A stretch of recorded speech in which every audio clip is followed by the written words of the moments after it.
On va partir au Japon, où une publicité mettant en scène l'une des nouvelles figures du tennis féminin, Naomi Osaka, est au cœur d'une polémique et c'est Stade 2 qui nous explique pour quelle raison. Naomi Osaka crée vraiment la sensation partout où elle passe. Victoire à l'US Open en 2018, victoire à Melbourne et nouvelle numéro 1 mondiale. Mais c'est une pub pour des pâtes en version manga la mettant en scène qui a fait pas mal parler en début de semaine. Un internaute l'interpelle.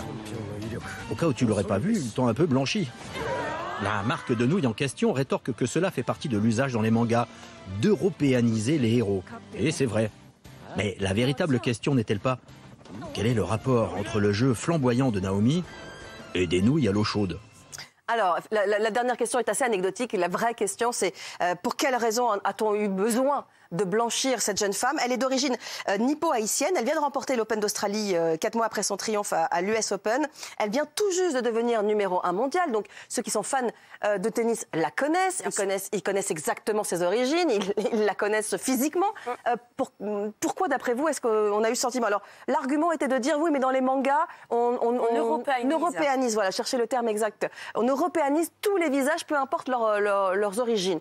Je trouve ça assez étonnant. Bon. Qu'est-ce que vous en pensez, Ludivine? C'est un scandale, évidemment. C'est un scandale qu'elle ait accepté de le faire parce que je pense qu'évidemment, elle a validé. C'est ça qui est fou. Mais je ne comprends pas. Alors, il devait y avoir pas mal de zéros au chèque qu'elle a encaissé, Naomi, parce que pour accepter ça, je trouve ça juste scandaleux. Oui, mais quand bien même il y a beaucoup de zéros sur le chèque, est-ce qu'il faut s'asseoir sur ce que l'on est et ses origines et accepter tout et n'importe quoi? Oui, voilà. Surtout avec le contexte très compliqué actuellement. Je ne comprends pas, d'autant que moi, je comprends encore moins l'argument avancé. Dans les mangas, on européanise. Alors, Boubou et Satan Petit Cœur dans Dragon Ball Z, on les a pas européanisés. Pourquoi? Est-ce qu'on peut m'expliquer? Boubou. Oh, je t'en prie, le gros personnage tout rose dans Dragon Ball Z et Satan Petit Cœur qui est tout vert. On n'a pas eu besoin. Vous voyez ce que je veux dire? Non, mais je comprends tout à fait. Non, mais c'est vrai que l'argument est absolument fallacieux. C'est vraiment fallacieux. Mais effectivement, la vraie question qui se pose, c'est le fait qu'elle ait accepté ça, parce qu'évidemment, le dessin animé a été validé par le principal intéressé. Exactement. En l'occurrence, elle.